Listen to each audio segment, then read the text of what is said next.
I am what you call an obsessive NiGHTS fan. NiGHTS in the Dreams, for those not in the know, is a game for the Sega Saturn that was created by Sonic Team.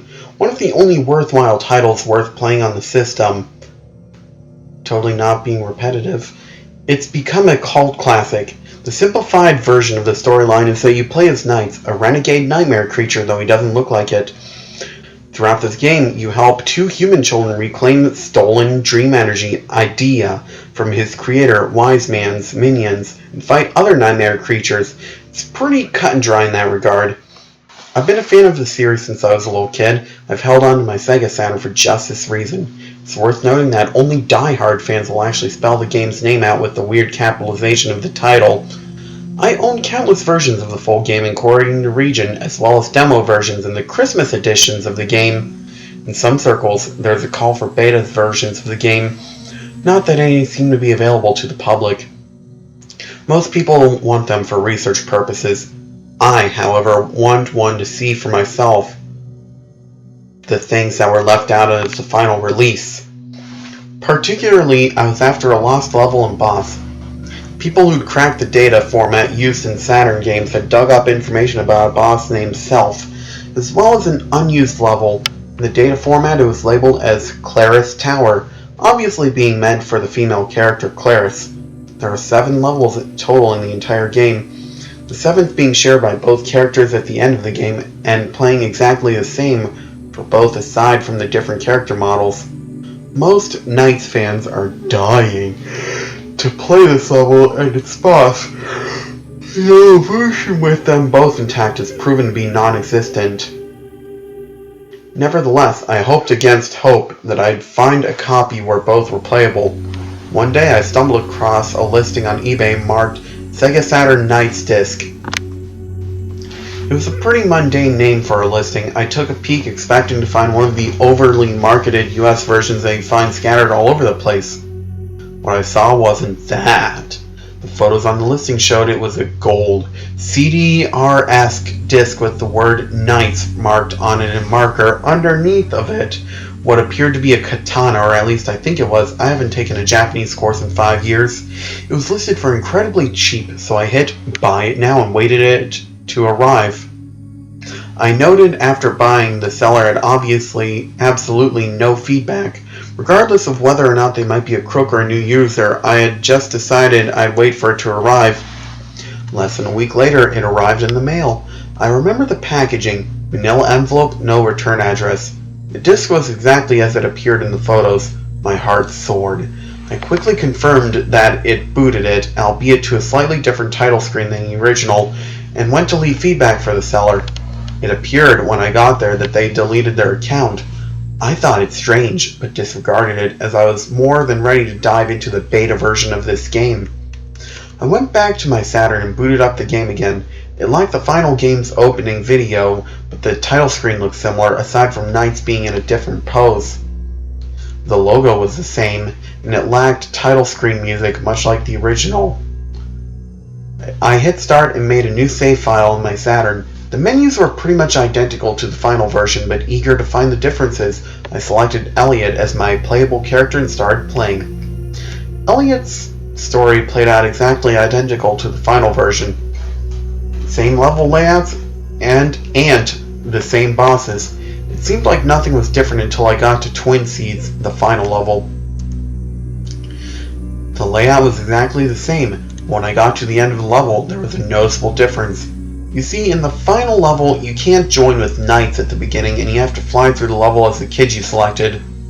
At the end of the level, after you retrieve all the idea, the kid you weren't playing as shows up as an NPC and helps you break the barrier over NiGHTS so you can join with him and fight the final boss. Claris didn't show. There was no barrier.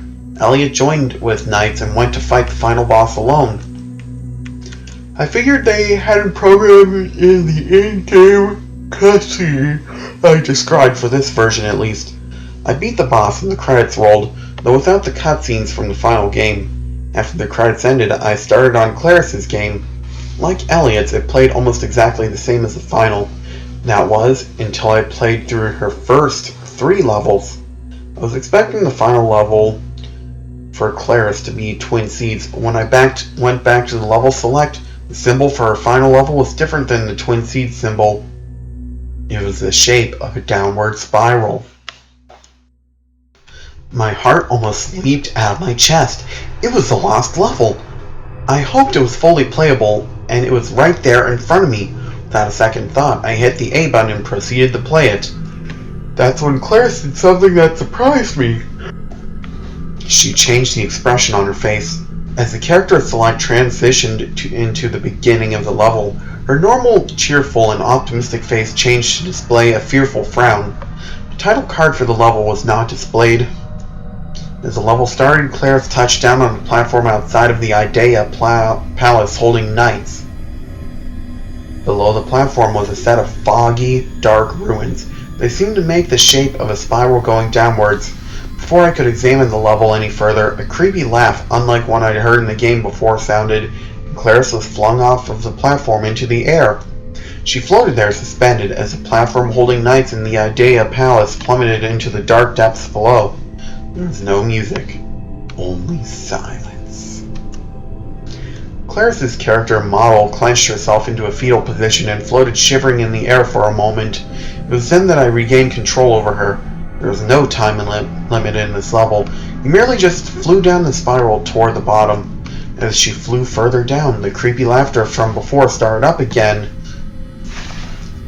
It grew more intense the deeper you flew. At points, I could make out speech, could say things like, "God has abandoned you," or "There is no delight in dreams, only sweet death." Morbid, terrible things. I began to hear crying. After a short while, I realized it was Claris. This continued on for what felt like hours. When I got to the bottom, there was a small transition. Claris touched down in a spotlight area in the middle of the black nothing. She looked around as knights floated down in front of her. Except something was different. Knights didn't look right. He looked grayed, almost rotted. The laughter intensified even further, and knights fell to the ground like a rag doll. The voice stopped laughing, then it spoke. "She is ours now.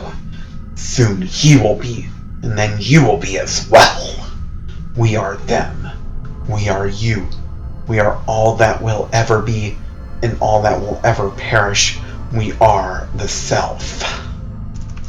As it ended its monologue, the shadows rose and wrapped around Claris. She let out a scream as a disembodied voice cackled, only to be silenced as the darkness impaled her through the mouth. The scream faded and the game reset. Knights was no longer present at the title screen. I returned to the character select to see that Claris was no longer selectable as well. Her name text was grayed out and she was completely absent from the menu. Elliot, however, was still selectable. I noticed that in selecting levels for him that the cursor would cross over to the icon for Claris's last level. The look on Elliot's face changed when I moved the cursor over the spiral level icon, as if it begged me not to select it. I felt like I had to. Almost like I had to go back for Claris. She did. So I hit the A button and took Elliot into the level. There was no sequence with knights. No way to gain control over the flying kid. I had Elliot fly down into the abyss as Self's laughter started back up. The things it said got more abusive, more demeaning than ever. The words faggot and queer were mentioned several times. Ooh. Like before, Elliot too began to sob as I neared the bottom of the spiral. As he reached the area Claris had been before, I noticed Knight's remains, more rotted than before. The voice ceased laughing and spoke again. "Now he belongs to us too. You will join us as well. There is no God to save you. You will join us in oblivion." The shadows rose around Elliot and swallowed him in the same manner they'd swallowed Claris. The screen faded to black and the voice spoke again, almost tauntingly. "We will see you soon." The game reset to the same empty Knightsless title screen I'd seen before. I went to the character select, and both characters were missing, yet the icon for the spiral was still selectable. I knew who it was for. Maybe one day I'll face it myself.